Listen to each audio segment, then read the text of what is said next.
회계사님과 정재영 교수님 그리고 정성유 목사님 앞으로 이렇게 모시겠습니다. 자, 이제 세 분 앞으로 모였습니다.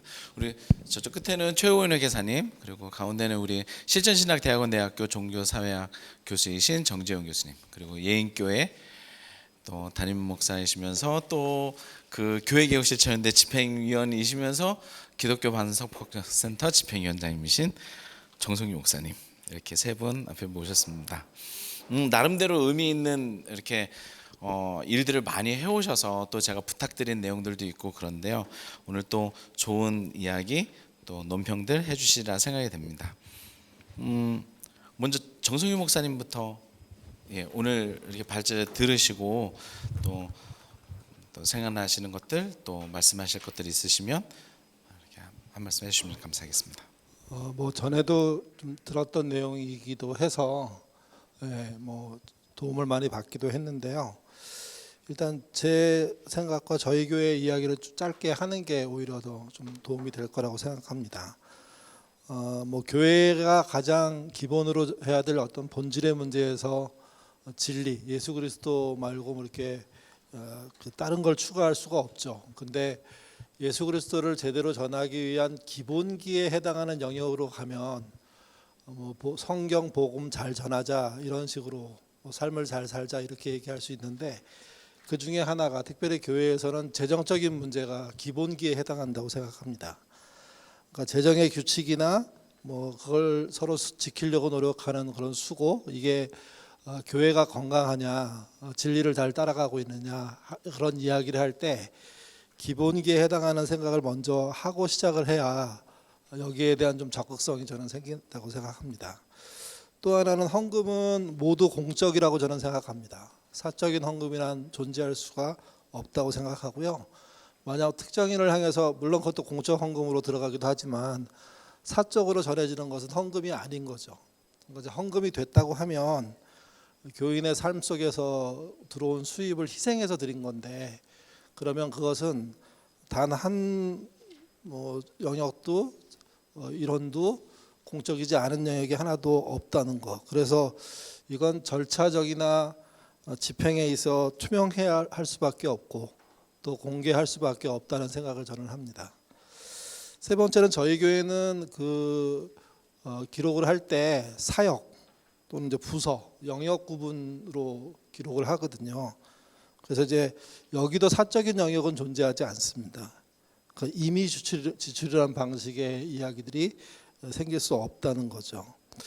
임의 지출하면 뭐 교회에서 누가 임의 지출하겠어 이렇게 생각하는데, 예를 말씀드리면 이런 겁니다. 저희는 사용한 모든 돈에 대한, 재정에 대한 영수증이 필요하고요.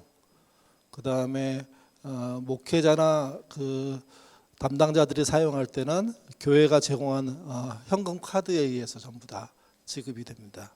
사용이 됩니다. 또 하나는 그 목회 영역에서 되게 즉흥적으로 그 목사의 지인이나 선후배 관계되는 사람들을 강단에 세우거나 또 강의로 섭외하거나 또 등등 이렇게 약간 정식 절차보다는 유도리 있게 진행하는 경우들이 실제 존재하거든요, 많이들. 근데 저희는 그것 역시도 재정의 영역으로 보고 있고요. 즉흥적으로 누군가를 초대해서 강단에 앉히거나 특강을 맡기거나 하는 것 역시도 재정적인 투명성에서는 많이 신경 써야 될 그런 거라고 생각합니다. 그리고 또 한 가지는 목회할 때 신방하게 되거든요. 신방 많이 하는 저는 편인데, 이때 이제 그 교인을 도와야 되는 상황이 눈앞에서 전개될 수가 있습니다. 그럴 때 저희는 목사가 임의로 판단해서 도와주지 않고요. 예봄이라는 교회 내에 구제 사역이 따로 있습니다. 그 사역과 함께 모든 문제를 처리해야만 저는 목사의 구제가 아니라 교회가 교인을 이렇게 돕는 일이 된다고 생각하거든요. 그래서 저희는 사적인 영역이 없는 재정 운영, 그게 저희 교회에서는 중요하다고 생각합니다. 저희 교회는 2002년도에 설립이 됐고요. 교회 모토가 비전은 하나님으로부터, 운영은 민주적으로, 소유는 최소한, 나눔은 최대한인데요. 이 안에 저희의 방향이 다 이렇게 정해져 있습니다. 물론 뭐 부족하지 않냐 해서 해마다 더 추가할 게 뭔지 빼야 될 게 뭔지 이런 논의는 해보지만 21년 동안 한 번도 뭐 변화는 없었고요. 이때 저희가 운영이 민주적이라는 이야기는 대화를 통한 특별히 수기 민주주의를 하겠다는 거고요. 그 다음에 소유는 최소한 나눔은 최대한이라는 이 영역은 저희 교회에 들어온 헌금 그것의 가장 높은 비중으로 세상을 향해서 사용해야 된다 하는 생각을 갖고 있는 교회입니다. 저희가 그 교회 재정을 100으로 봤을 때 일반 재정 또는 사역, 일반 사역이라고도 하고요. 저희는 소그룹을 아둘람이라고 하는데 그 영역에 대해서는 30% 또는 35%를 사용합니다. 그리고 독립사역, 이거는 이제 계획과 재정 지출이 독립되어 있는 사역들이 있습니다. 나눔이라든지 선교라든지 대외 협력 그런데요. 그 부분에 40%를 사용합니다. 그리고 목회 영역에서는 30%로 사용하도록 저희가 그 어떤 균형 맞추는 틀을 갖고 있습니다. 물론 뭐 약간씩 다릅니다. 특별히 그 독립사역은 외부로 40%를 딱 잘라서 내보내는 게 아니라 저희가 외부로 내보낼 때 가장 큰 원칙 중에 하나가 뭐냐면 교인이 함께 움직여야 된다는 원칙이 있거든요. 그래서 이제 돈만 보내는 건 가능한 한 하지 않으려는 게 저희 생각이고 교인들이 함께 가서 일하는 방향의 지출. 그래서 만약에 40%를 목표로 시작했는데 그게 안 된다면 뭐 25%에서 끝난 적도 있고요. 32, 3%에서 끝난 적도 있습니다. 예. 그리고 또 하나는 저희는 행정, 운영위원회, 저희는 이제 그 당회가 없는 교회고요. 2년 임기로 뽑히는 운영위원 7명이 교회 행정을 담당합니다. 그분들 그리고 이제 독립사역자들, 아까 말씀드린 재정의 40%를 쓸 수 있도록 확보된 일꾼들이 있고요. 그리고 목회 영역 이렇게 세 영역이 함께 교회를 운영합니다.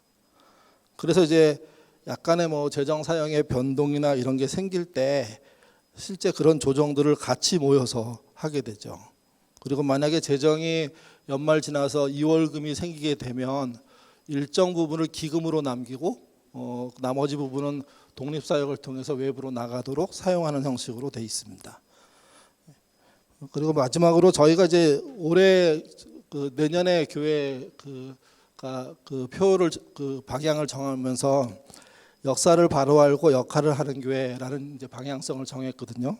거기에 따라서 역사를 아는 작업을 내년에는 좀 더 재정에 반영해서 공부나 설교나 책 모임을 진행하려고 하고요. 특별히 교회학교 전체에 기독교적이면서도 바른 역사, 그러니까 이제 보통 말하는 친일적인 사고 방식의 역사 말고 바른 역사 교육에 더 투자하기 위해서 약간 재정 편성의 방향들을 정하고 거기에 이제 적용되는 항목들을 만들려고 하고 있습니다.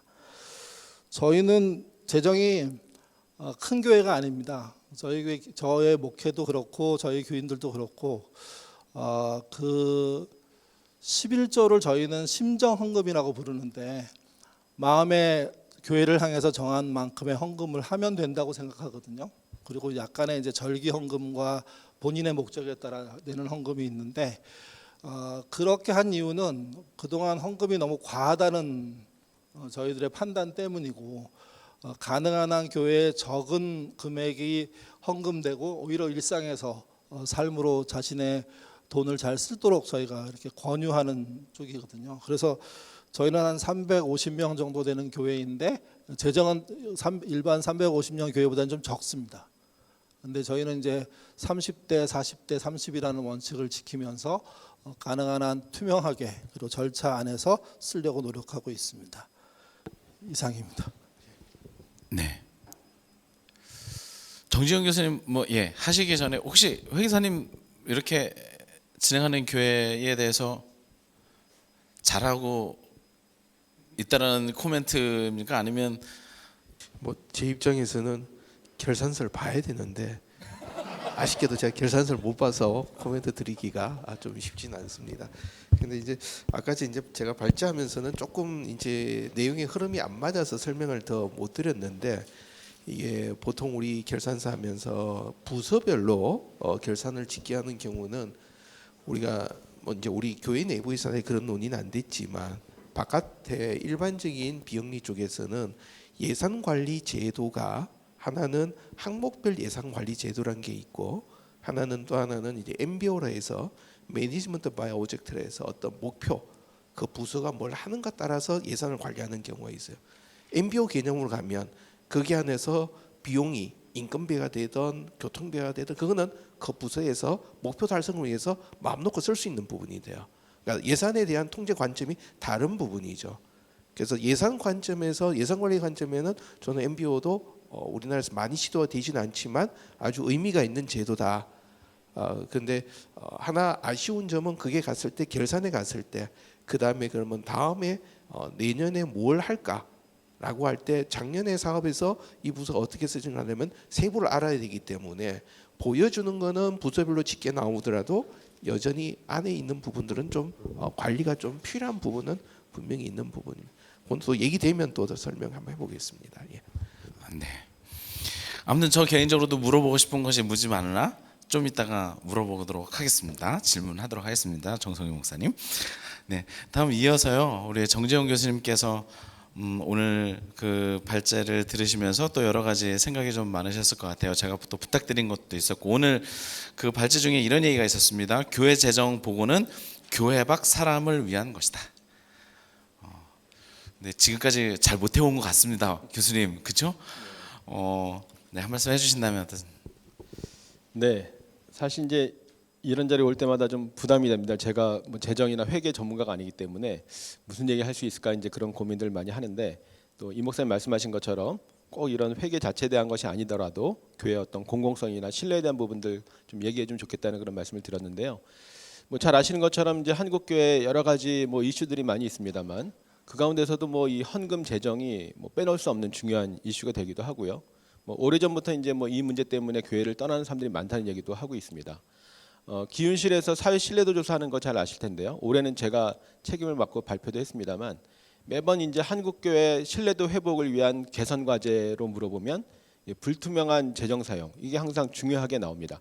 올해는 이제 보기를 좀 바꿔가지고 좀 이렇게 조금 낮게 나오긴 했습니다만 지난번 조사까지는 거의 매번 제일 크게 응답을 받은 항목이 불투명한 재정 사용이었던 것을 볼 수가 있습니다. 올해도 이제 사실은 그 목회 데이터 연구소를 통해서 헌금과 재정 사용에 대한 조사가 한번 있었습니다. 제가 한 10몇 년 전에 바른교회 아카데미 지금은 이제 단체가 없어졌습니다만 그 단체에서 이제 조사를 했던 적이 있었고 시간이 이제 10몇 년 지나면서 다시 한번 좀 해보자고 제가 제안을 해서 목회 데이터 연구소에서 이제 이미 발표를 하고 다 이제 자료가 올라와 있습니다만 헌금에 대한 부분은 빼고요. 재정에 대한 내용만 따로 보면 그 교회에서 재정 보고를 받았습니까?라고 물어보면 뭐 한 3분의 2만 받았다는 대답을 해요. 물론 이제 그 중에는 본인이 잘 기억을 못하거나 뭐 놓친 경우도 있을 수 있겠습니다만 대체로 한 3분의 1은 교회 재정 보고를 받은 적이 없다라고 얘기를 하고 있고요. 또 교회에서 재정 보고를 매년마다 합니까?라고 물어보면 80%는 한다라고 대답을 하지만 또 20%는 안 한다, 잘 모르겠다 이렇게 대답을 하고 있어서 모든 교회가 다 재정 보고를 좀 성실하게 하는 것은 아닐 수도 있다. 뭐 이렇게 좀 볼 수 있을 것 같고요. 근데 재정 보고를 하는 경우에도 어떤 방식으로 합니까?라고 물어보면 문서를 배부하는 경우가 한 70%, 나머지 한 30%가 화면으로만 보고한다고 이렇게 나와 있습니다. 뭐 편의상 그럴 수 있겠죠. 요즘 이제 뭐 종이 낭비도 하고 하니까 다 나눠줘봐야 또 버리는 경우도 많이 있고. 그러나 어쨌든 재정을 이렇게 문서로 받아도 잘 이해를 하지 못하는데 화면으로 보고 쑥 지나가면 제대로 이해할 수 있는 사람이 많지 않을 것 같아요. 뭐 궁금하면 찾아오십시오라고 하지만 그 찾아가서 물어보는 것도 참 쉽지는 않은 것 같고요. 그리고 이제 어느 사람들에게 보고합니까라고 물어보니까 전교인에게 보고한다는 60% 정도. 그다음에 재직자 이상에게 보고하는 게 30%, 당회원만 보고하는 게 한 3% 이렇게 돼 있어서 전교인에게 다 보고하지는 않는 것으로 이렇게 나타나고 있습니다. 물론 이건 좀 뭐 논의를 해야 될 부분인 것 같습니다. 반드시 전교인에게 해야 되느냐, 외부 공개를 해야 되느냐 하는 것도 이슈가 되긴 하겠습니다만 어쨌든 투명하게 사용한다라고 했을 때는 조금 이제 이슈가 될 수 있는 그런 문제라는 생각이 듭니다. 회계사님이 잘 말씀을 해주셨는데 이 회계 보고라든지 재정 사용이라고 하는 게 단순히 숫자를 얘기하는 게 아니라 방금 목사님도 말씀하셨습니다만 여러 가지 그 단체나 조직이 가지고 있는 정신 뭐 이런 것들이라는 게 되게 중요하게 와 닿는데요. 저도 이제 발제할 때 그런 표현을 썼습니다만 짐 월리스가 말하기를 재정 문서는 하나의 도덕 문서다 이렇게 표현한 게 책에도 나와 있죠. 그러니까 이 재정 문서라고 하는 것은 단순히 숫자를 나열한 어떤 서류가 아니라 그 단체가 지향하는 바 최우선적으로 중요하게 생각하는 것 이런 것들이 이제 이 예산에서도 재정 사용에서도 그대로 묻어난다고 하는 것이거든요. 그런 점에서 첫째는 투명하게 하는 게 매우 중요하다고 생각을 합니다만 또 마찬가지로 회계사님 강조하셨지만 공공성 또는 공동체성이라고 하는 게 매우 중요하다고 생각합니다. 공동체도 뭐 여러 가지로 정의할 수 있겠습니다만 어쨌든 소수에게 어떤 특정의 권한이 이렇게 한정돼 있는 것을 공동체라고 말하기는 어렵죠. 공동체라고 한다면 누구도 어떤 책임이나 권한에서 배제되지 않고 참여할 수 있는 게 공동체라고 한다면 이 교회 헌금이라고 하는 것이 뭐 좀 성스러운 영역이고 뭐 내밀하고 하기 때문에 소수에서 결정할 수 있는 것은 아니라고 생각을 하고 아까 회계사님 강조하신 것처럼 전 교인들이 좀 공동체적인 의식을 가지고 책임감도 갖고 들여다보고 하는 것은 매우 중요하다고 생각이 듭니다. 그리고 또 강조하신 대로 공공성이라는 것 저도 매우 중요하게 생각을 하는데요. 아무리 투명하게 내부적으로 문제없이 잘 한다고 하더라도 그 예산이 오로지 자기들의 유익만을 위해서 쓴다면 과연 교회 공동체로서의 어떤 정신에 바람직한가 하는 문제가 제기될 수 있는 것이죠. 그래서 이제 목사님도 말씀하신 것처럼 교회 재정의 얼마를 외부를 위해서 뭐 신학적으로 이제 교회는 뭐 유일하게 세상을 위한 공동체다, 이타적인 공동체다 이런 얘기를 하고 있는데 사실상 재정의 거의 80% 많게는 90%를 내부를 위해서 쓰는 게 일반적이죠. 뭐 이런 논문이 많지는 않지만 몇 개 나온 게 있는데 거의 외부를 위해서 쓰는 비율은 10% 남짓, 뭐 15%가 채 되지 않는 경우들이 많이 있습니다. 그러면서 우리가 어떤 세상의 빛과 소금의 역할을 하고 세상을 위한 공동체 이렇게 말하는 것 좀 민망한 얘기가 될 수도 있는 것이죠. 그런 점에서 교회 재정의 얼마를 세상을 위해서 외부를 쓰느냐 하는 것은 매우 중요한 문제인 것 같습니다. 그러나 이제 그 기준을 이렇게 명확하게 만들기는 쉽지 않은 것 같아서 내부적으로도 좀 많은 논의가 있어야 될 것 같고요. 오늘 이제 주제는 사실 이제 표준 개정 항목 만드는 것인데 제가 이 부분은 잘 모릅니다만, 근데 이제 회계사님 말씀을 드리면서 저도 좀 생각나는 게 있고 매우 중요한 것 같아요. 오래 전부터 교회 재정 사용이 뭔가 좀 더 바람직하게 또는 성경적으로 보이기 위해서 이 항목들을 그냥 임의적으로 구성하는 경우들이 많이 있다고 하는 것이죠. 그 부분은 이제 아까 그 목사님 그 장학금, 자녀 장학금 지원, 그 학비 보조 이런 내용에 대해서 말씀해 주셨는데 지난번에 저희가 그 다른 세미나가 있었어요. 무슨 조사 발표 세미나가 있어가지고 했는데 플로어에서 청년 사역하시는 어떤 목사님이 나와서 얘기하시면서 그 부분을 얘기하시더라고요.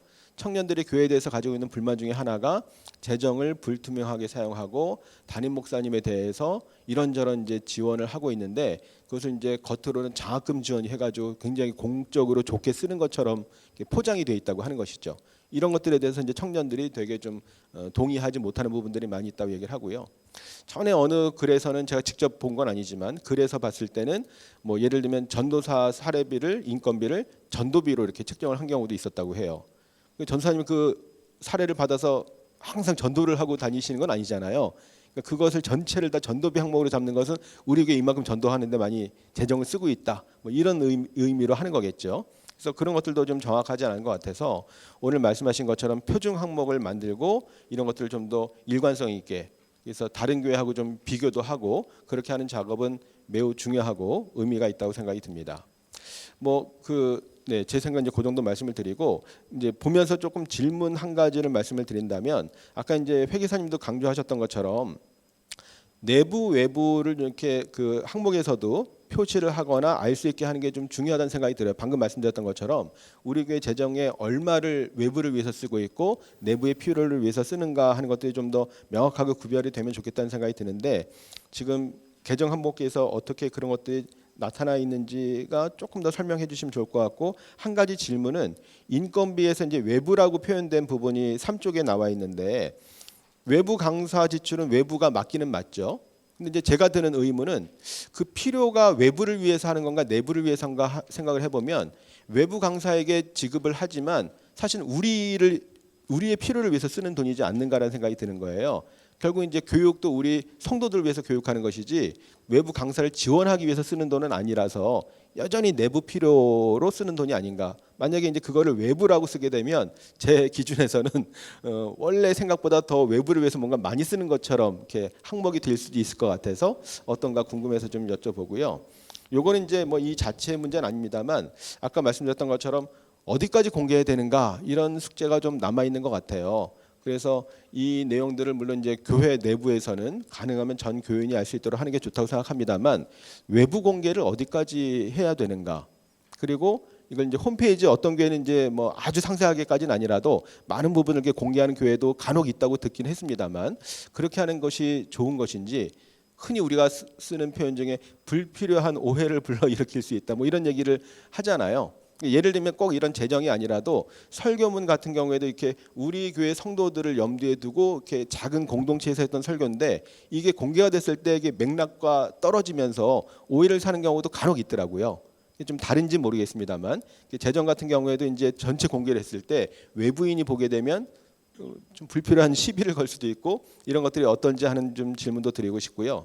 마지막으로는 뭐 질문이라기보다는 이제 여기 와 계신 분들이라든지 이런 것들에 대해서 관심 있는 분들은 건강한 또는 건전한 재정 사용을 위해서 이미 관심이 있고 동기부여도 돼 있고 어떻게 더 많이 노력할까 하는 분이라는 생각이 들어요. 근데 사실 여기에 오지 않은 분들이라든지 여기에 아예 관심이 없고 문제의식이 없는 분들도 많이 있거든요. 이런 분들은 어떻게 동기부여할 거냐. 이것도 되게 좀 큰 숙제 가운데 하나가 아닌가. 여전히 재정은 중요한 문제지만 이런 세미나를 하거나 우리가 이렇게 얘기했을 때 관심 받는 분들이 이렇게 많지는 않은 것 같고 여전히 교회에서 다루기 좀 민감하고 건드리기 어려운 영역이라고 생각하는 경향이 대부분의 교회 안에서 좀 큰 것 같습니다. 그래서 이 허들을 어떻게 넘을 것이냐 하는 것도 좀 이슈가 되고 있는 것 같습니다. 네, 여기까지 말씀드리겠습니다. 네, 감사합니다. 회계사님 답변해 주실 내용이 많은 것 같습니다. 예. 네. 지금 이제 첫 번째 말씀하신 이제 이 결산 계정 과목표에서 내부와 외부를 어떻게 볼 거냐. 이게 이제 회계를 할 때 보는 점이 조달되는 측면과 사용되는 측면을 좀 구분합니다. 그러니까 그거를 같이 봐버리면 되게 어려운 부분이 됩니다. 그러니까 예를 들어서 이제 아까 이제 그 하나 전도사님 사례비를 전도비라고 표현한 부분, 또 사례비라고 얘기하는 부분은 우리가 동일한 경우를 이 돈이 어떤 역할을 했느냐, 예를 들어서 그 전도사님이 전도를 담당만 했다면 전도비라는 표현도 맞는 얘기가 되고, 그런데 그분의 인건비로 사례비를 갔으면 사례비라는 표현도 맞게 돼요. 그러니까 하나의 그 사실관계를 가지고 보는 관점의 속성을 지금은 구분해서 보자는 게 지금 제가 계속 드리는 포인트가 됩니다. 그래서 내부 외부 이 얘기가 나올 때 계정 과목으로는 이게 내부냐 외부냐가 아니라 계정 과목은 주로 사용되는 그러니까 어떤 돈이 흘러가는 방향이 어디냐, 지출적으로 본다면 그게 계정 과목이 중심에 나오고, 그 다음에 이게 들어가서 나타난 효과가 뭐냐가 이제 예배냐 구제나 선교나 이쪽을 보게 됩니다.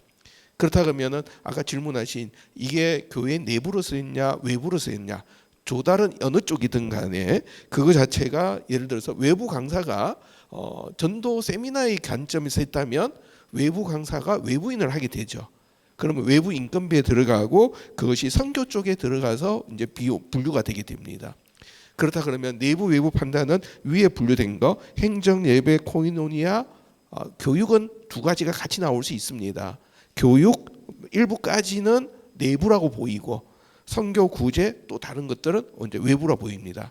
근데 이 부분에 대한 거를 내부 교육과 외부 교육을 구분하겠다면 이 컬럼을 내부 교육, 외부 교육으로 컬럼을 더 구분하는 것이 교회의 기능을 보는 관점이 되죠.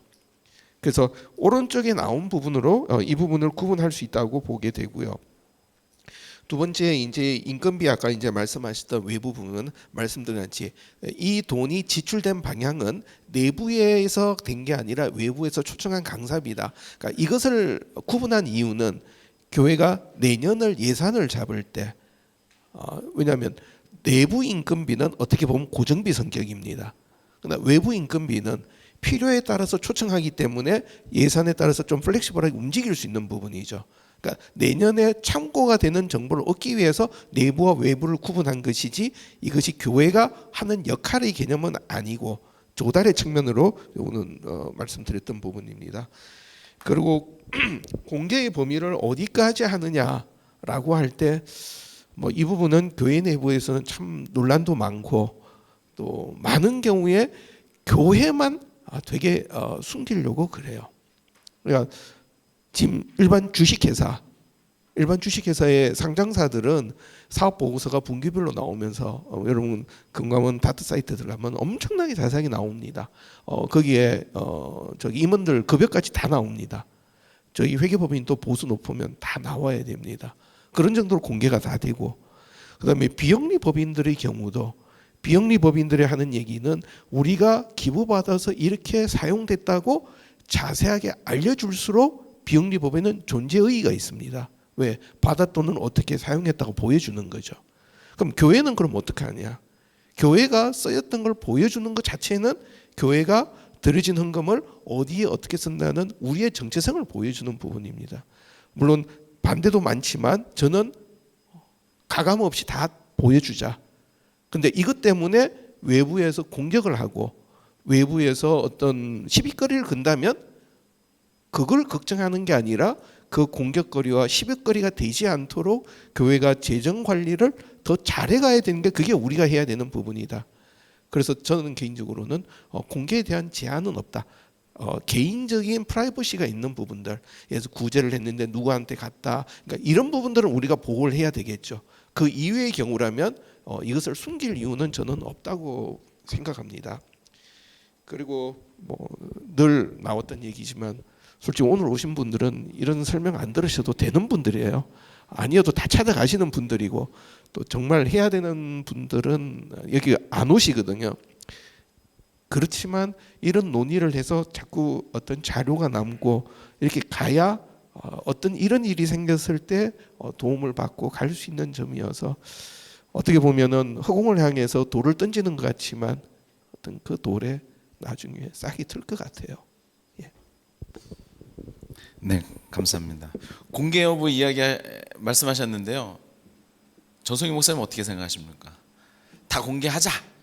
회계사님 다른 질문 있는데 이거 먼저 간단하게 말씀해 주세요. 다 공개하자.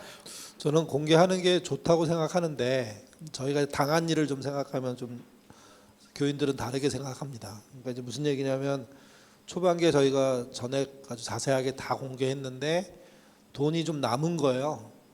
그때는 어느 단체에서 연락이 와서 투명한 재정 하신다며 돈을 남기면 되냐고. 그 감자탕 교회라는 교회가 있죠. 거기는 돈을 안 남긴다고, 그런 교회처럼 해야지 잘하는 교회 아니냐고 하면서 그 돈을 우리를 도와라.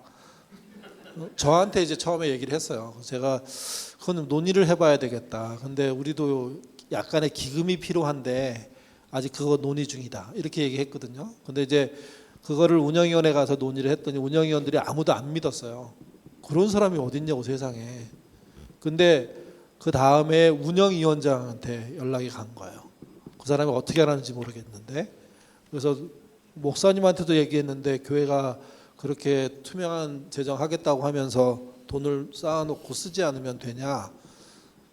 그 얘기가 들어가고 운영위원회가 별도로 논의를 하다가 야, 이거 문제가 좀 있다. 어떻게 공개하는지를 좀 정하자. 그래서 저희가 이제 결국은 그게 부분 공개죠. 부분. 저희가 가릴 부분은 가리고 할 건 하자. 뭐 아까 말씀하신 것처럼 누구를 도왔는데 그 사람에 대한 내용이 나갈 필요는 없잖아요. 똑같이 우리가 기금으로 생각하는 부분들이 있는데, 왜냐면 저희 교회는 건물을 갖지 않고 공공시설을 임대해서 쓰는 교회거든요. 근데 코로나 때 저희가 직접 당한 일입니다. 경기도에서 공공시설을 빌려 쓸 수 없어요. 교회가 주일날. 이제 완전히 다 막혀버렸어요. 만약에 저희한테 기금이 없었다면 그 위기를 뚫고 나갈 방법을 못 찾았을 거예요. 아니면 이제 긴급하게 헌금을 해야 되는 일로 갔을 건데, 저희는 필요한데 외부는 오해하는 거에 대해서는 가리고 공개하는 게 좋겠고요. 저희는 매월 결산은 공개하지 않습니다. 교인들한테만 하고요. 연말 결산은 공개합니다. 약간 가릴 부분을 가려서요. 예. 하실 말씀 있으세요? 예, 아마 목사님들 말씀하셨는데 예. 아마 이 부분은 두 가지 관점이 충돌돼서 그런 것 같아요. 하나는 교회가 투명한 공개를 한다는 얘기와 이월금에 대한 교회의 정책은 별개인데 그쪽에서 질문한 것은 투명하다면서 왜 남겼느냐 논리적으로 비약이죠. 그래서 예를 들어서 교회가 원칙을 천명하면서 우리는 투명하게 공개한다. 이월금은 안 가진다라고 한 것들이 만약에 교회가 천명했는데 이월금이 있다면 저는 그거는 그 공격을 받고 교회가 고쳐가는 것이 더 맞다고 보입니다. 그러나 지금 이 질문의 얘기는 그 하신 분이 비약을 댄 부분이다. 그래서 이 부분에 대한 거는 교회가 남기는 이월금 남은 금액들을 어떤 관점으로 볼 거냐. 우리는 아예 안 가지냐 아니면 어떤 특정한 용도를 가지면서 뒤에 준비하는 개념으로 갈 거냐 한다면 그런 부분까지도 원칙이 더 천명되면 이제 그다음부터는 이제 소통의 과정이 되겠죠. 근데 제가 직접 당한 게 아니어서 제가 좀 편하게 말씀드렸습니다. 정재영 교수님은 화끈하게 공개하는 게 좋겠다 이런 생각이신가요? 그런 거는 아닙니다. 저도 사실 이제 스스로 판단이 어려워서 이제 아까 질문을 드렸던 거고요. 원칙은 저도 공개하는 게 좋다라고 생각을 하지만 이제 말씀 들으면서도 이제 머릿속에 고민이 저는 이제 교회에서 그냥 집사고 제가 직접 뭐 교회 재정부도 아니고 이렇게 많이 관여하지 않습니다만 이런 목사님 말씀하신 그런 종류의 이제 밖에서 뭐 이의제기라든지 민원이라든지 이런 게 왔을 때 뭐 거기에 또 잘 대응할 수도 있다고 생각합니다만 그냥 불필요하게 에너지를 쓰는 일이 될 수도 있거든요. 말하자면 이제 더 귀한 일을 해야 되는데 지금 뭐 민원 응대하느라고 중요한 일 못 하는 이제 이런 일이 생길 수도 있어서 이게 어디까지가 좀 더 교회 공동체성에 적합한지 또는 효율성이라면 생각했을 때 어떻게 판단해야 되지? 저도 사실은 판단을 못 하고 이렇게 듣고 있었습니다. 알겠습니다. 아무튼 재정공개운동 요와 관련해서 세 분을 모시고 한번 끝장으로 한번 또 이야기하는 시간들을 곧 마련해 보도록 하겠습니다. 오늘은 또 세부적인 이야기를 나누는 시간들이어가지고요. 여러분 질문지를 나눠드렸는데요. 질문지 혹시 써서 질문이 있으시면 뒤에 우리 저희 스태프들이 있으니까 주시면 제가 또 이렇게 받아서 또 질문을 나누도록 하겠습니다. 첫 번째 질문입니다. 비과세 항목 분류와 혹시 금액에 대한 어떤 기준점들이 있을까요? 비과세 항목들 있잖아요. 뭐 식대 뭐 이런 것들을 급여 혹은 사례비에서 사례비는 작게 잡고 밑에 이렇게 비과세 항목들을 두는 것에 대한 이해와 혹시 그런 어떤 기준점들이 있을까요? 그러니까 첫째 그 항목을 어떻게 나누더라도 세법의 과세 비과세는 전혀 영향이 없습니다. 그렇기 때문에 뭐 식대를 뭐 많이 잡고 해서 세금 그 전혀 없기 때문에 우리 회계에서는 과세 비과세 갖고 고민할 필요는 전혀 없습니다. 회계에서는 전혀 고민하지? 근데 회계에서는 그러니까 이런 얘기죠. 어떤 사건이 있고 사실관계가 형성이 되고 그걸 회계라고 우리가 정리를 하고 그 정리한 내용 중에 세법적으로 세금 낼 것과 비과세 될 것을 구분해서 과세하는 쪽이기 때문에 세법 규정은 우리가 이 회계 처리하는 것에 대해서 영향을 미칠 수가 없습니다. 근데 편의상 이거 할 때 나중에 세금 신고할 때 차이를 좀 구분하기 쉽게 합계 금액 체크하려고 계정을 세분하는 것은 실무상의 편의이지 오늘 우리가 얘기하는 것과는 영향이 없습니다. 아주 간단한 거 한 가지 더 있습니다, 회계사님. 전년도에 행사비로 지출했어야 하는 것이 넘어왔습니다. 올해 지출을 해야 할 경우 이건 어떻게 개정 과목을 잡으면 좋을까요? 분명히 작년에 나갔어야 될 거 어떻게 보면 작년 수입에 비례해서 나가야 되는 거기 때문에 올해 비용하고는 구분해서 표시하는 것이 바른 방법입니다. 그래서 사회복지 같은 경우는 그걸 뭐 과년도 지출이라는 표현을 쓰기도 하고 일반 회계에서는 정기손익 수정 손실이라는 표현을 쓰기도 합니다. 그래서 일단 중요한 것은 개정 과목은 어떻든 올해에 나갈 비용은 아니고 작년 거란 것들을 좀 구분한 개정 과목을 표시해 주면 좋습니다. 네. 정성규 목사님. 지출이 수입보다 많게 되는 예산일 때도 있는 것 같습니다. 지출이 많은 거죠. 예산서를 하다 보니까 내년도 2024년 예산이 내서 지출이 더 많은 거예요. 이럴 때 실제 수입은 어떻게 하시나요? 수입도 그냥 막 늘릴 수는 수입을 늘릴 방법은 없잖아요, 교회는. 저희는 수입 예산을 잡지 않는 교회입니다. 예, 뭐 어느 교회는 잡더라고요. 올해는 얼마 뭐 이렇게 잡는데 아무리 생각해봐도 잡을 방법이 없어요. 예측하는 것도 무리라고 생각해서 저희는 지출 예산 중심으로 예산을 꾸리거든요. 그러면 이제 우리가 예상되는 금액보다 늘어나죠, 사실은요. 그럴 수도 있죠. 요즘 물가가 올라서 작년이 특별히 그랬는데 올해 넘어오면 올해는 더 그럴 거라고 저희들 예상하고 있는데 그럴 때 저희가 결산 기준으로 그 사역자들과 대화해서 약간 조정하는 시간을 갖긴 합니다. 근데 저희는 그렇게 예산을 세워보지 않아서 예산을 안 세웠던 것 중에 하나는 저희는 교우들이 낸 안에서 한다는 게 원칙이기 때문에 그렇습니다. 그 이상의 무리는 하지 않고 저희는 특별 헌금 같은 것도 거의 안 하는 교회거든요. 왜 그러냐면 교인들의 삶에서 더 돈을 헌금을 해야 된다고 얘기할 수 있을 때가 있을 거다. 정말 중요할 때. 근데 이제 그럴 때가 아닌 뭐 해마다 한두 번씩 계속 그렇게 하는 거는 그 맡겨주신 그 물질에 대한 우리의 역할이 너무 과하게 확대되는 거 아니냐. 그래서 이제 막 갑자기 뭐 선교사님이 오셔가지고 우리가 보낸 선교사인데 무슨 문제가 생겼어요. 그럼 저희는 기금에서 사실은 움직입니다. 그 안에서 하지 교인들한테 헌금하라고 하지 않고 물론 개별적인 헌금은 막지 않습니다. 그러니까 저희도 선교여행 같은 데 갈 때 보면 개별적인 헌금으로 이제 꽤 많은 돈이 따라가기는 하는데 일단 그렇지 않는 한 교회가 그렇게 하려고 하지 않습니다. 예. 네. 답이 됐는지 모르겠습니다. 네. 수입 예산을 안 잡으신 교회에서는 참 어려운 수입 예산을 잡아야 되는 교회와는 조금 더 다른 뭐 이렇게 생각이었던 것 같습니다. 또 하나가 더 있습니다. 구제비가 외부로 나가는 겁니까? 내부로 나가는 겁니까? 예를 들자면 우리 교회에 있는 분에게 구제를 한 거죠. 구제비를. 그럼 이거는 외부 사역으로 봐야 되는 겁니까? 내부 사역으로 봐야 되는 겁니까? 저희는 그건 내부입니다. 예봄이라는 별도의 내부 구제 프로그램이 따로 있습니다.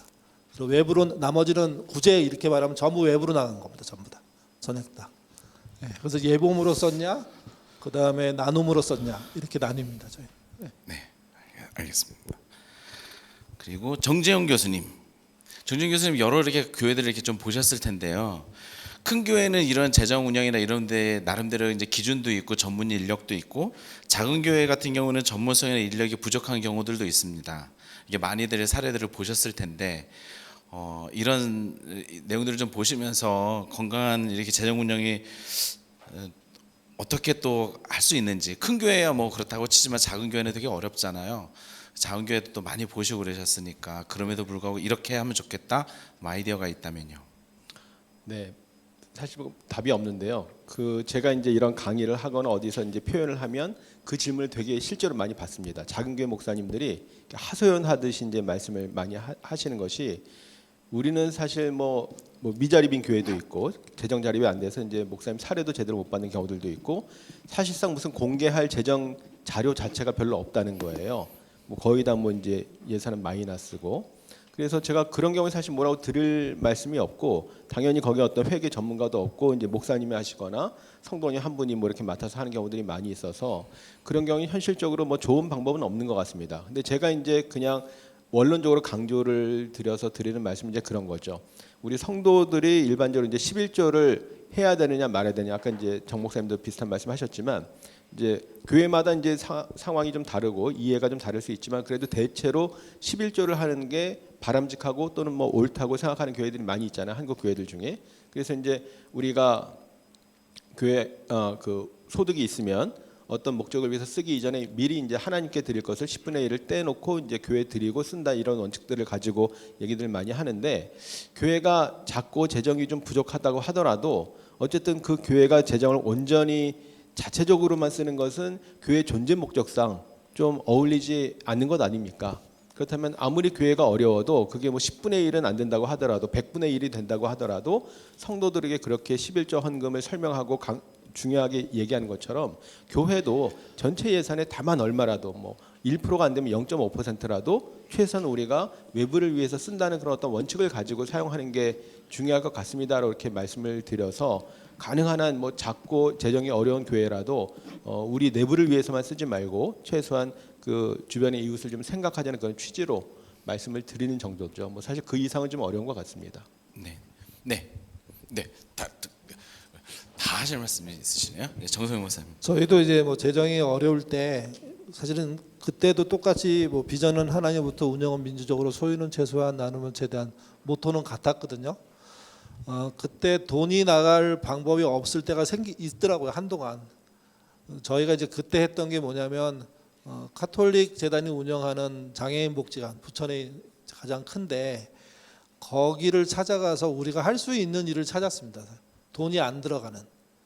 그러면서 이제 돈이 쓸 때가 생기면 저희가 이제 뭐 십시일반해서 하는 방식으로 10년 정도 했는데 저희는 이제 그 나눔의 정신에서 제일 재정을 쓰기까지 그러니까 재정이 처음부터 투입되는 걸 좋은지는 모르겠습니다. 오히려 교인이 가는 게 더 좋다고 생각하고요. 그리고 난 다음에 이제 필요한 영역이 넓어져요, 점점. 그럴 때 돈이 들어갈 필요가 있다고 생각합니다.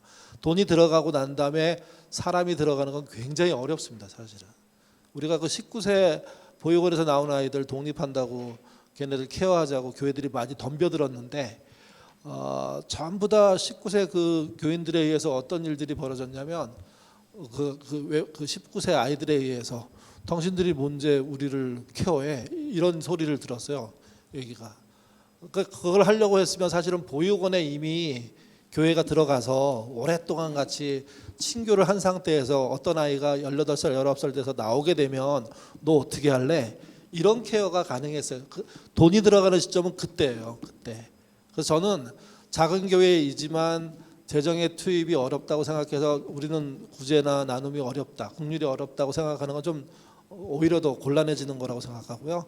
오히려 돈이 안 들어가는 일들을 발굴해서 할 필요가 있습니다. 주간보호센터라든지 뭐 그 밖에 여러 일들이 있거든요. 주방 봉사해 주는 거 역시 할 수 있거든요. 그렇게 해서 꾸준히 저희는 10년 하고 난 다음에 얻은 힘들이 사실은 이제 외부로 나갈 수 있는 힘이 됐다고 생각합니다. 네, 그 부분은 제가 조금 덧붙여서 좀 말씀드리고 싶은데요. 제가 이제 아까 말씀드렸던 취지는 이제 재정 관리를 어떻게 하고 공개를 어떻게 하냐는 이제 그런 차원에서 말씀드렸던 것이고, 제가 이제 주로 마을 공동체 활동, 마을 목회 하는 쪽에 관심이 있어서 많이 다니고 이제 인터뷰도 하고 그러는데, 그때 이제 목사님 지금 말씀해 주신 것처럼 그런 부분이 저는 되게 중요하다고 저도 많이 강조를 하는데, 많은 작은 교회 목사님들 하시는 말씀이 우리는 재정도 없고 사람도 없고 자원이 없어서 못한다 이런 말씀들 되게 많이 하세요. 근데 실제로 잘 하시는 분들 얘기를 들어보면 작은 교회에서 굉장히 열심히 많이들 하고 있고 그 교회가 돈이 많아서 하는 게 절대 아니라는 것이죠.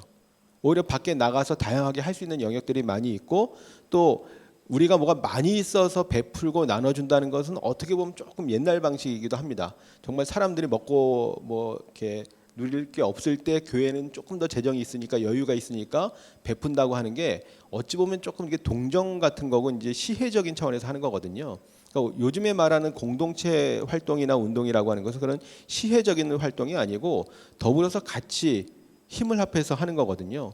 거기에서는 자원도 우리만 뭘 더 내가지고 뭘 하는 게 아니고 교회만 내는 것이 아니라 지역사회에 있는 다양한 공적인 어떤 기금들도 있고 사람들이 십시일반 모을 수도 있기 때문에 그런 다양한 의미 있는 사역들은 반드시 돈이 있어야만 하는 그런 일은 아닙니다. 그럼 얼마든지 재정이 좀 부족하다고 하더라도 다양하게 참여할 방법들이 있습니다. 재정관리 쪽 얘기하면서 늘 저도 똑같이 받는 질문이 한 달에 교회에 헌금 들어오는 게 150밖에 안 되는데 여기서 재정 관리를 뭘 해야 되냐 실제로 많이 있는 경우입니다. 그런 경우에 거꾸로 제가 다르게 좀 얘기하고 싶은 것은 예를 들어서 한 달에 청년인데 청년이면 예를 들어서 이제 지방에서 올라와서 오피스텔이나 이런 월세도 내야 되고 교통비도 쓰고 통신비도 나가야 되고 근데 한 달에 200만 원 월급 받는 청년과 한 달에 1,000만 원 받는 청년이 그 돈을 어떻게 감당할 거냐라고 생각할 때 1,000만 원 받는 직원은 아무 부담 없이 써도 돼요. 돈이 남으니까. 근데 200 받는 직원은 이 중에서 우선순위 따져서 뭘 쓸 거냐 더 고민해야 돼요. 그 얘기는 교회가 수입이 작다고 관리할 게 없다가 아니라 적을수록 더 규모 있게 계획을 짜서 가야 된다. 그게 이제 첫 번째 이제 드리고 싶은 얘기였고, 두 번째는 이 작은 교회에서 가지는 것은 원칙입니다. 우리가 헌금을 할 때 그냥 뭐 11조 얘기를 그냥 한번 해보죠. 쉽게. 예를 들어서 한 달에 용돈을 20만 원 받을 때 2만 원 11조 하는 것은 쉽습니다. 그러다가 월급 받으면서 200만 원에 20만 원 그래도 기분 좋게 합니다. 그러다가 한 달에 수입이 1000만 원 되면서 100만 원, 그러다가 한 달에 수입이 10억이 됐는데 1억을 헌금. 여기서 원칙이 없으면 위에 올라갈 때부터 손이 오그라들게 됩니다. 그래서 작은 교회에 있을 때, 규모가 작을 때 원칙을 세워서, 그러니까 여기서는 그것을 얼마나 하느냐 이게 중요한 것이 아니라 방향에 따른 원칙 세우는 것은 돈이 없을 때 세우기가 가장 쉽습니다. 욕심이 안 나기 때문에. 그래서 정 교수님 말씀하신 같이 우리가 나눔, 구제 이런 쪽 부분에 대한 거는 내가 있기 때문에 나눈 것이 아니라 나도 어렵지만 나보다 더 어렵다면 여기는 나누어야 된다. 그것이 고린도 교회에서 가진 연보의 정신이라고 봅니다. 그래서 내가 있기 때문에 아니라 나도 어렵지만 제가 이 세상에서 가장 어려운 사람은 분명히 아니거든요. 그렇다면은 작은 교회에도 이런 원칙은 세우면서 가야 된다. 그렇게 말씀드리고 싶습니다. 네, 알겠습니다. 질문이 거의 이제 다 왔는데 이건 이제 단답형입니다. 단답형으로 말씀해 주셔도 될 것 같아요. 정성규 목사님하고 회계사님. 질문. 지출 기준서, 아마 이게 지출 결의서를 이야기하는 것 같습니다. 지출 결의서를 작성해서 지출해야 합니까? 그러지 않은 적이 한 번도 없어서. 한 번도 해보신 적이 없으신가요? 아니, 아는 적이 한 번도 없다고. 다 액수가 하도 작아도 다 해야 됩니다. 지출 결의서를 반드시 작성해야 됩니까? 내 주머니 돈 쓸 때는 안 해도 됩니다. 근데 내 주머니 돈이 아니면 지출 결의서 작성해야 됩니다. 네. 감사합니다. 자, 다시 한번 두 분에게 질문 드리겠습니다. 기존의 방식을 바꾸고 싶습니다. 근데 이게 쉽지 않네요. 어떻게 설명하고 바꾸면 좋을까요? 회계사님과 정성희 목사님, 실제로 했을 때 아마 교회에서 실제로 하셨던 뭐 이렇게 그 사례를 좀 듣고 싶으신 것 같아요. 이렇게 기존 방식을 바꾸는 거. 그리고 뭐 교회 사정에 따라 다르긴 하겠는데요. 근데 이제 저는 기본적인 그 공감대가 필요하다고 생각합니다. 그러기 위한 교육이라면 교육 시간이 필요하고, 그다음에 재정을 이렇게 볼 수 있는 눈, 이런 거를 우리가 사용하는 방향, 이런 거에 대한 설명들을 하면서 천천히 하실 필요가 있다고 생각합니다. 물론 이제 뭐 재정은 당장 해야 될 일이지만 사전 준비 작업이 없이 이게 변화를 주는 것 자체는 오해를 불러일으킬 가능성도 꽤 있어서요. 저는 교회가 충분히 준비해서 이렇게 재정의 형식을 바꾸려고 한다는 제안들을 하고, 또 그렇게 했을 때 장점과 단점을 알려줘야 된다고 생각합니다. 회계사님도 한 말씀 해주신다면. 저도 가장 고민하고 있는 부분입니다. 예를 들어서 오늘 제가 제안드렸던 부분들이 효율적인 교회의 재정 관리다, 효과적인 방법이다. 그럼 그렇게 하지 않는 교회는 표현이 좀 조심스럽지만 잘못하고 있는 거 아니냐. 그렇다면 그런 교회를 만나서 당신 잘못하고 있다, 고쳐라라는 얘기를 해야 됩니다. 근데 실제로 제가 다 출석하는 교회도 오늘 말씀드린 만큼 못하고 있습니다. 근데 교회 안에서 제가 그 얘기를 막 하게 되면 지금 현재 하고 있는 분들을 잘못했다는 비난이 되게 됩니다. 그래서 개선을 나가는 과정에서는 결론이 중요한 것이 아니라 그분들과 공감대 형성을 해가면서 이 부분에 대한 필요성을 충분히 인지하도록 좀 시간을 멀리 두고 분명히 가야 됩니다. 그래서 그냥 제 경험으로는 원래 교회 내에서 그냥 내부 교육을 하나 했는데 제가 제목을 숫자로 보는 세상 이렇게 해서 좀 미끼를 던진 거는 숫자로 보는 세상에 주식 투자할 때 뭘 봐야 되느냐, 뭐 이걸 갖고 시작했습니다. 사람들 되게 좋아했죠. 그러고 들어가서 교회 재정에서는 그럼 뭘 볼까요? 하면서 이제 이런 얘기들을 나눕니다. 그러니까 교인들이 이렇게 가야 되구나라는 공감대가 형성되고, 그러는 사이에서 이렇게 합시다라고 개선을 만들어가는 어떤 지혜로운 고민들이 많이 필요한 지점입니다. 네, 감사합니다. 그래도 긴 시간 또 이렇게 함께 해주셔서 너무나 감사한데요. 마지막 질문 이렇게 우리 정성규 목사님부터 마지막에 이렇게 답변해 주시고 마무리 발언해 주시면 좋을 것 같아요.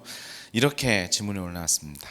공시가 필요하고 또 이런 제도가 필요하다는 생각이 많이 드신다라고 하면서 이런 지표의 제도화가 단순히 교회뿐만이 아니라 교단이나 노회도 적극적으로 나서야 된다라고 생각하고 그런 필요가 있다라고 판단이 되는데 이 모든 것에 대해서 마지막으로 한번 이렇게 말씀해 주시고 그다음에 오늘 진행에 대한 전반적으로 끝자락에 마지막 또 못하신 말씀 한 말씀 더 해주시는 것으로 마무리 짓겠습니다. 우리 정성규 목사님부터 교수님, 회계사님 이렇게 말씀하시도록 하시죠. 뭐 선진성, 후진성 얘기할 때 후진성이 가장 잘 보이는 게 교통질서나 거리질서를 안 지키는 거잖아요. 교회의 후진성은 저는 그 설교를 잘하냐, 이것 굉장히 사실은 눈에 띄는 겁니다. 근데 이제 후진성의 영역을 좀 안으로 들어가 보면 가장 그 옛날식으로 하는 게 저는 재정 영역이라고 생각하거든요. 그리고 옛날에 재정을 이렇게 배우신 분들 또 회사에서 하고 교회에서 하신 분들이 고집스럽게 안 고치려고도 하세요, 사실은. 근데 이제 이런 후진성들에 대한 이야기들이 우리 안에 고칠 수 있도록 이렇게 대화되는 문화가 안 생기면 그걸 고치는 건 사실은 무리한 행동이라고 생각합니다. 그래서 저는 그 좋은 제도를 들여놓기 전에 좋은 관계가 필요하고 그 관계 속에서 되는 대화를 토대로 할 수 있는 만큼씩 조금씩 나가야지 전면적으로 확 바꿔가지고 선진성이 생긴다고 생각하지 않거든요. 그 좋은 제도를 만들어 놓고 안 쓸 수도 있습니다. 네. 그러니까 저희도 이제 재정부한테 컴퓨터를 쓰시라, 수기하지 마시고 한동안 옛날에 그랬거든요. 안 버리세요, 수기하는 거를. 왜 그러냐면 수기하는 장부가 사실은 힘이에요, 힘. 교회의 힘이에요.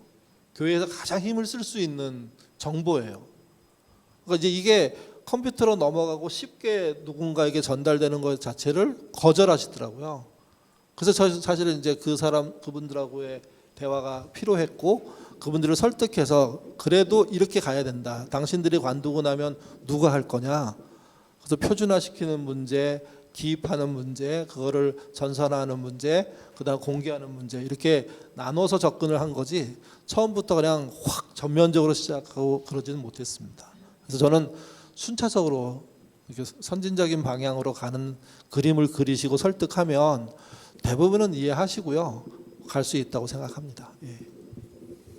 저도 드리고 싶은 말씀이 좀 비슷한 맥락이 있는데요. 교단 차원 또 연합기관 차원 이런 것 중요하죠. 중요한데 이게 그냥 탑다운 방식으로는 쉽지 않다고 생각이 들어요. 위에서 뭐 원칙을 정해가지고 하십시오, 시행하세요 이렇게 해서 할 수 있는 것은 아니고 오히려 스스로 여기 대해서 충분히 문제의식이 생기고 동기부여가 돼서 자발적으로 하는 게 중요하다고 생각이 들거든요. 제가 알기로 복식부기 방식이 근대 유럽의 청교도들이 개발한 걸로 제가 알고 있습니다. 청교도들이 이 돈에 대해서 정말 하나님이 주신 거기 때문에 청지기 사명을 가지고 철저하게 쓰기 위해서 개발한 게 복식부기라는 거예요. 누가 이걸 정해가지고 니들 써 이렇게 한 게 아니라는 거죠. 그런 마음이 중요하다고 생각하는데요. 저희 교회 전에 은퇴하신 목사님은요. 교회 손님이 오면 이 손님이 내 교회 담임 목사로서 교회 손님인가 내 개인적으로 찾아온 손님인가를 구별을 해가지고 개인 손님이면 개인 카드를 쓰셨대요. 목회비를 쓰지 않고. 그거 목회비 쓴다고 누가 시비를 걸고 뭐 문제 삼겠어요? 그런데도 스스로 그런 것들을 구별해서 쓰셨다는 거죠. 근데 이런 교회 재정 사용은 아까 말씀드렸던 것처럼 교회 신뢰도라든지 대외 이미지에서도 되게 중요한데요. 제가 일반 시민단체에서 하는 종교기관 재정 투명성 뭐 이런 거 제가 토론자로 나간 적도 있고요. 제가 이제 이런 데 관심 있는 거 알고 이제 요청을 한 거죠.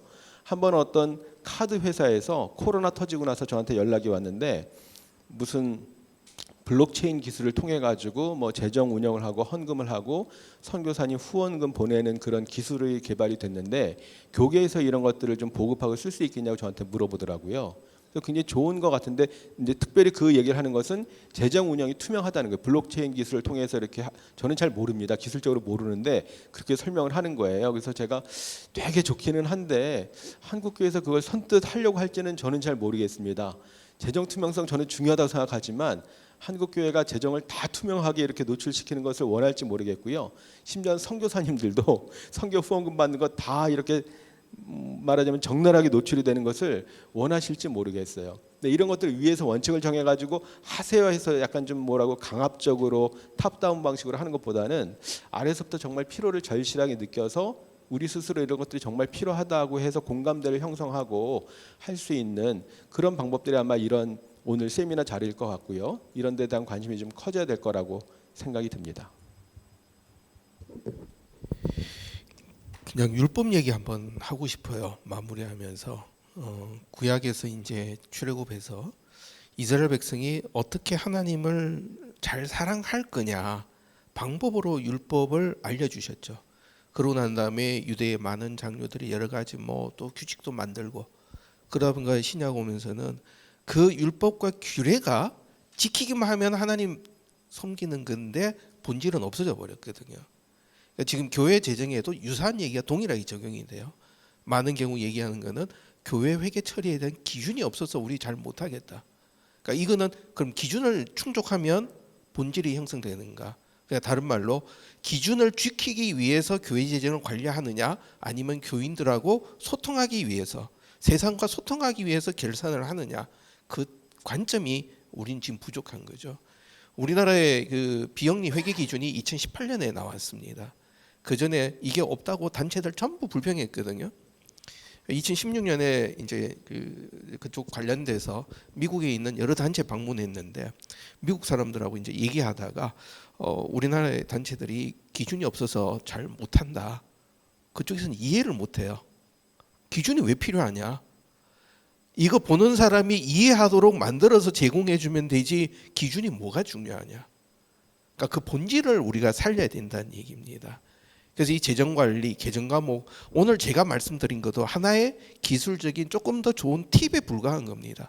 그것이 결론이 아니라 궁극적으로는 교회가 교회 구성원들하고 소통하면서 어떻게 해야 공동체가 회복되고 그 공동체가 맡겨주신 재정을 어떻게 청지기로서 잘 사용하고 그것들을 세상 속에서 교회가 교회로서의 자리 잡도록 하는 방법이 뭘까를 계속 고민하는 것이 중요하지 이거 자체가 중요한 건 아닌데 그럼에도 너무 우리가 자꾸 율법적인 형식에 매달리는 것 그 부분에 대한 조심이 있었으면 합니다.